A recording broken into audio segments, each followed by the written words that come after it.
Welcome everyone back to the Crimson 15 podcast. I'm your host, Crimson Sin. Be sure to follow us over on Twitter at C15 Podcast.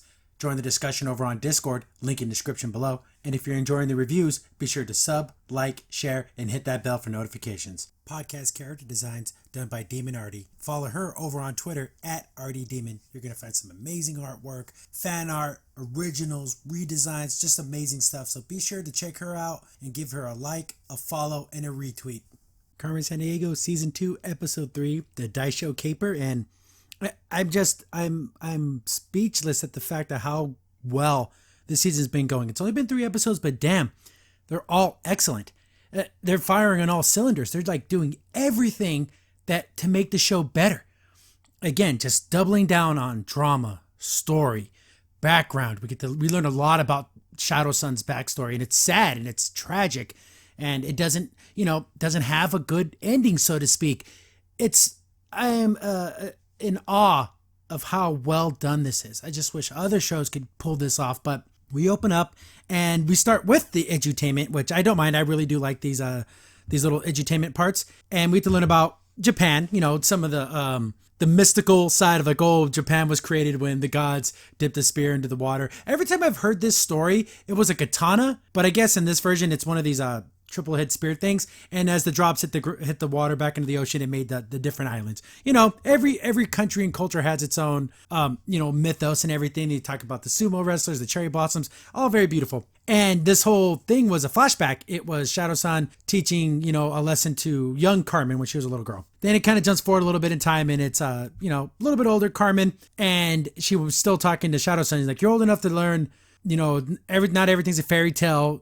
Japan was created by brave soldiers, warriors. They were the samurai, all the Bushido code, all that kind of stuff. Then it cuts to the part when Carmen wanted to be put into, because she lived at the school, but she wasn't one of the trainees to become a thief.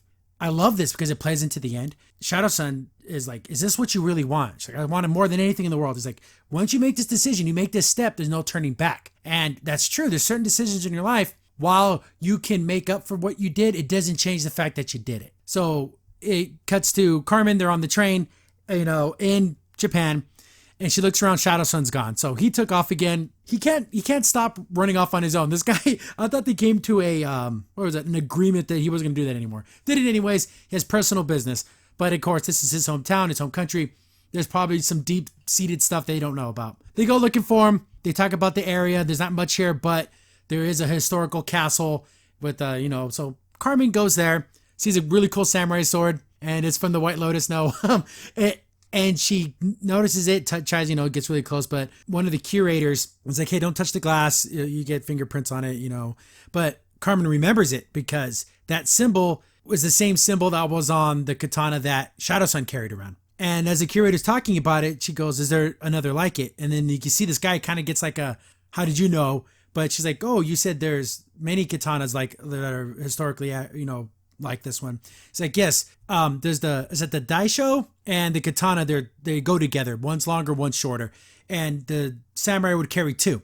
So you have a long sword and a short sword. The long one got stolen. It disappeared. And all they have left is the short one. And, of course, Carmen knows that was the one that Shadow-san took. So she's walking the grounds.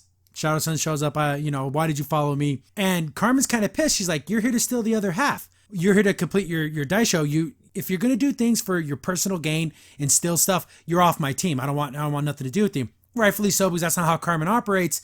But, he's like, that's not why I'm here.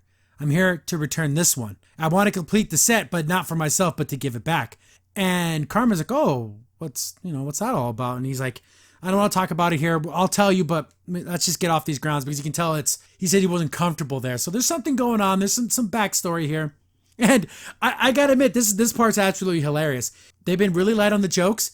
This was a little bit longer of a joke, but it's so funny and absurd that it's nice, especially with all the kind of heaviness. This is when you can bring in a little bit more of that levity to help smooth out the overall story.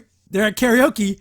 And I'm thinking to myself, like, wait a second, because you start out and you first hear the beat. I'm like, no, they're not going to use a real song. It's going to be like a sound alike, like a crappy version. But no, they do the whole entire song, like almost the whole song. It's hilarious. It's more than a feeling. I wish I could play the clip, but since it's like real music, I would get instantly demonetized. So Check out this episode just for these little karaoke moments because they're absolutely hilarious. Ivy and Zach also aren't horrible singers. They are just regular people doing karaoke, but it doesn't sound too bad. But they do the whole, more than a feeling, and Zach's all into it, and he's singing it. And, Carmen and Shadow Sun are talking, and he's like, I was once young and foolish. And he gives us his backstory, and it's pretty tragic, but it's awesome because we get to see more of these kinds of serious things happened. Why did he become a thief? What went down? There was something more there. And, he's talking to Carmen. He's like, hey, he starts to explain, the samurai, the Bushido code, the difference between samurais and ninjas. They kind of gloss over it a little bit, but a lot of ninjas were samurais and he covered their faces, to not be dishonored. So when they did, backstabby type of things, poisoning, assassinations, they were in their ninja outfits so they wouldn't be seen. So there's a lot of diciness there, but they kind of make it black and white, and it really, really wasn't. But player hits up Carmen, lets you know, hey, there were some V.I.L.E operatives, sent out to Tokyo or to Japan. So, be on the watch out for them. And we get a new V.I.L operative. Pretty cool. We get another, again, I am horrific with names, but it's going to be up on screen so you can actually, read it. We see this woman it's very, it's so Japanese, there's like the little temple thing and it's in the forest. And we see, of course, we know Shadow Star is going to show up. Paper Star, excuse me. She's throwing all her little little ninja stars at this lady, and then she's like, oh, you test my reflexes again, don't do that. And it's like, oh, because she's like the younger generation. She's definitely older generation. But this is another one. Lady Dokuso? Again, I'm probably saying that horribly wrong. But they're tasked to get that sword and to draw out. They don't necessarily want the sword, but they want to draw out Shadow Sun so they can get him. They're like, okay, if they're there, they're going to get the sword where Carmen and Shadow Sun are talking. And Carmen's like, well, then I'll just steal it. We'll steal it first because that's what we do. If V.I.L goes after something, we'll take it, then make sure to give it back. But Shadow Sun's like, I'm not comfortable with stealing that sword. I don't want to do it. And Carmen, being awesome, is like, that's why I'm here. I'll do it for you. So she's doing this for her friend, and she cares about him. I love the loyalty that they have in this little group here. It's so awesome. But so they're starting their next caper to steal that other side of the other sword. She's flying above. She sees it, like she's going to land in there. But Paper Star is already on her doing some anti-aircraft with their ninja stars. Takes her down. She crashes on the rooftop. And now we got enough little battle here. All these fights are excellent. They're well paced. I love the fact that Carmen's more about just getting out of the situation than it is actually about fighting someone because she's not the best fighter. Look how cool this scene is with Paper Star standing with the moon in the background, the cherry blossoms. It's so awesome. I just love it. Of course, Carmen can't close the gap, so she's going to just keep running away. And the one thing that always ends up happening with Paper Star, she always runs out of paper because she just throws everything all willy-nilly. She's trying to get, she gets in, throwing them, running, Carmen swinging away, getting out of the way. And player's like, hey, the cameras are going off and it's not me. So there's another person here and they're just distracting you, keeping you from the sword. Carmen realizes that, so she kind of has to press the attack now. She can't just keep running away. She uses some of the roof tiles as weapons, hits Paper Star, kind of gets her distracted so she can sneak inside. Both swords are already gone. She's like, damn. Then the curator sees her and recognizes her from earlier.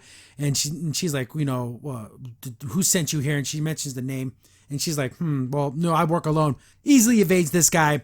And that's in she failed. She wasn't able to steal it before they did. Get back to V.I.L and she's like, hey, I got this other half of the set. Shadow Sun's going to come and get it. We have him. We'll lay a trap and we're going to get him. They offered, hey, you get Shadow Sun and, bring Carmen Sandiego. They want both of them, but they kind of want to get Shadow Sun back because of everything, the betrayal. And like, you do this, you get a seat on the council. It's like, oh yeah. So she has motivation to capture her and Shadow Sun. We get to I'm assuming the next morning, and it's Carmen and Shadow Sun talking, and they're on they're on the bridge and the cherry blossoms. It's very Japanese awesomeness. It looks really cool.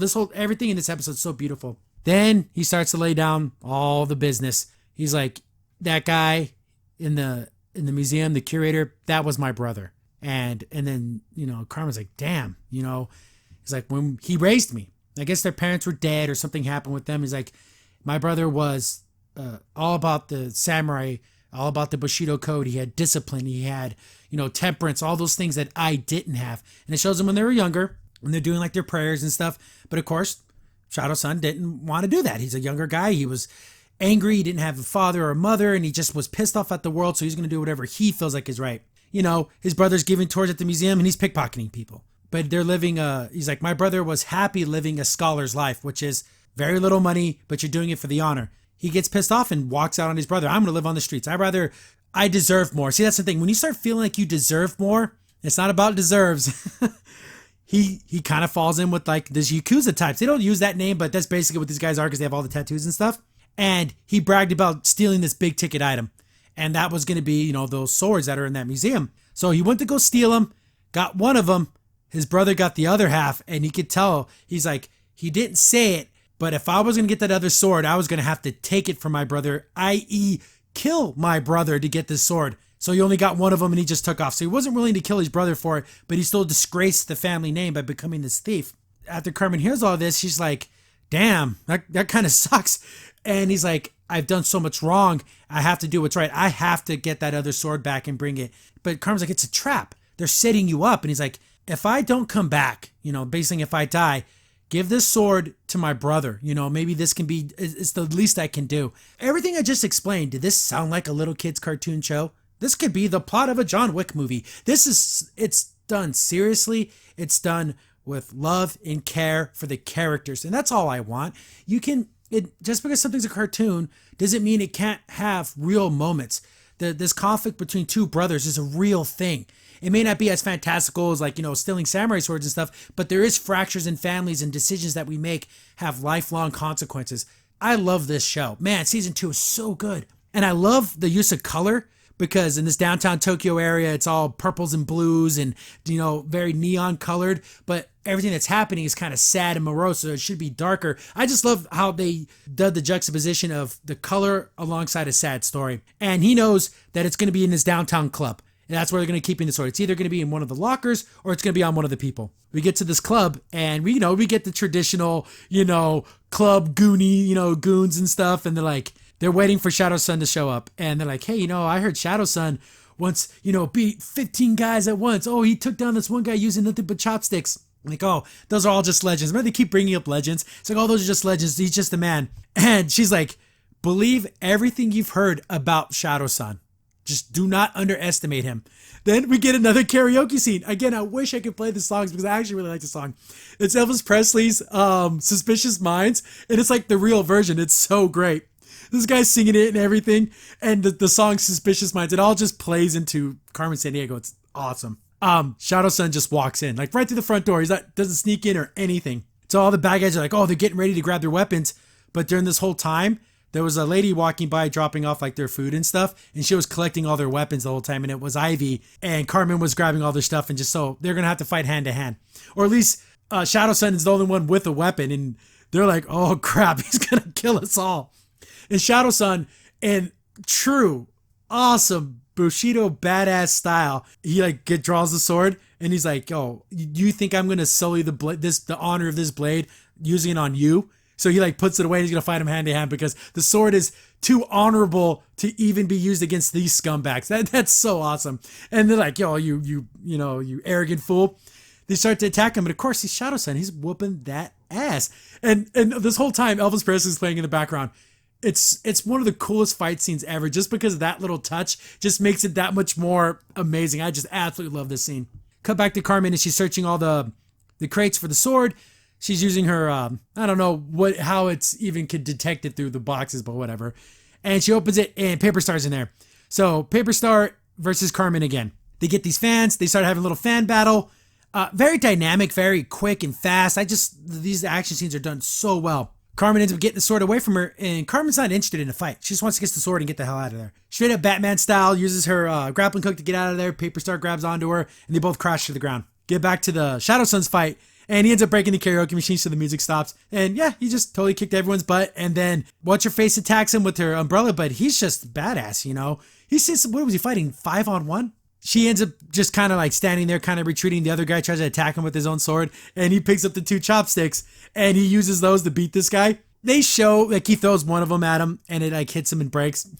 In my imagination, he totally killed this guy. And the Shadow Sun pulls out the sword and she's like, oh, you brought a gift for me. He's like, oh, no. Actually, I think you have a gift for me. He wants the other side of the sword. But he starts to collapse. She poisoned the chopsticks. There's this lady's thing, she's really good at poisons. And it's like a paralysis thing. So Shadow Sun's done. He's out because, he can't fight a poison.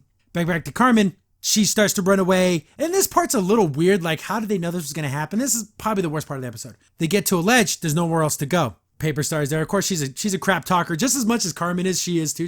She's talking that trash. She's like, oh, but you better watch out. I'm the only one with the weapon. She's like, oh, all these things are my weapon. She grabs one of the paper lanterns, but it's like filled with glue. And so did Zach and Ivy set this up? Like, how do they know they would end up exactly right here? I know Carmen probably had an idea to draw her there, but how do they know that would happen? That's kind of lame. But that's how they beat Paper Star. She gets all, gummed up with glue and they just tie her up. Get back to Shadow Son, and he's in and out of consciousness. He's reaching for his sword, and she's just talking crap to him, because she has the upper hand. Oh, you're such a fool. You think you can fight this? It's like the pufferfish. The poison is, you're going to be basically paralysis. It'll wear off, but by the time it does, you're going to be missing your head. So she straight up said she was going to kill him. That's cool. I like that. I know in most cartoons, they always use other words. They won't say kill, but she honestly says she's going to decapitate him. Look how cool Carmen looks with the samurai sword. She whips out the shield because she got the other half. So they're both, I'm like, oh, they're going to have a, little bit of a sword fight, but she couldn't get the grip out of Shadow Son's hand. Like he's holding on to it like a death grip. So we got Carmen has this lady backed up against the wall and she has a sword. Straight up, ninja vanish. Poof, she hits the ground with the smoke bombs and she's gone. They won. They got both swords back. That's really cool. And then, Shadow Son is thankful. I'm glad he's starting to learn that working with people, you don't have to always be in the shadows. You can rely on people you trust. Get back to V.I.L.E headquarters and, she's basically doing the debrief. She's like, give me another chance. I can bring in both Shadow Son and Carmen Sandiego. We can get both the swords back. And Maelstrom's like, it wasn't about the swords. We just wanted you to get them and you effed up. Just basically just cuts her off because they offered her a seat at the table. And that opportunity may never come again. He's like, well, you better bring in Shadow Son and his protege, which would be Carmen, and then her and her protege, which is Paper Star. They're all pissed off. We get to probably one of the most powerful moments in a cartoon in the last, 5-6 years. It's sad because I have a lot of brothers and, things happen and stuff like that, but nothing like this. But it's just, I can see how something like this can happen. The older brother is, doing his rounds in the museum and he sees that both swords are back. And in the reflection, he sees his brother and he's on his hands and knees. He's begging. He's like, I'm going to play the clip. I do not expect your forgiveness. I only ask that you allow me to correct this grave dishonor.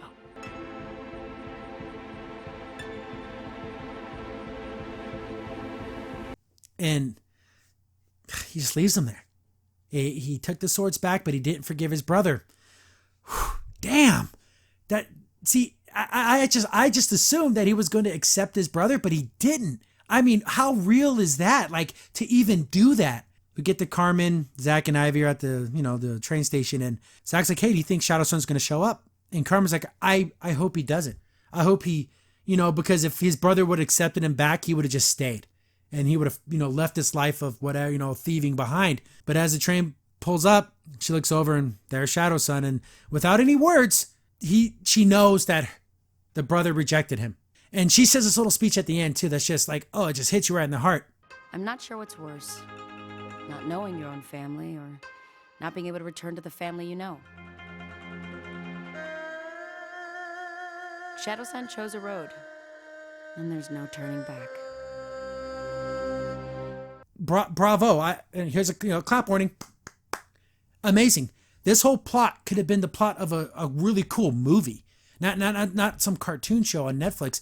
Why isn't this show being boosted and promoted as well as other shows? I always bring up She-Ra because it's the most promoted thing in the universe. It has articles every other day and nonstop promotion from Netflix. When this is an actual good show with actual good characters, with real drama and real consequences. And like you said at the end, you chose a path. And, once it starts, there's no turning back. I hope that some way, somehow, the brother's able to forgive him. But at this moment, he can't. See, I brought this up in my review in She-Ra season 2, the last episode of season 2, where with Bo's dads, where they instantly accepted him. Like there was no provocation, no nothing. How awesome would it have been if the one of his fathers told him, no, I don't want you to be a soldier, and if you're going to be a soldier, you're no son of mine, and just walk away. And how heartbreaking and real would that have been? Nope, they go for the cutesy stupid ending where everything's solved in one day. This was a real ending. Damn, this is such a good ending. I can't believe the show just gets better and better and better. I can't wait for part 4. I'll do that review tomorrow, but dang, this was some good stuff. Definitely, this show, season 2, even if you skip all season 1, but I think you need to watch it all together. This season 2 has been excellent so far.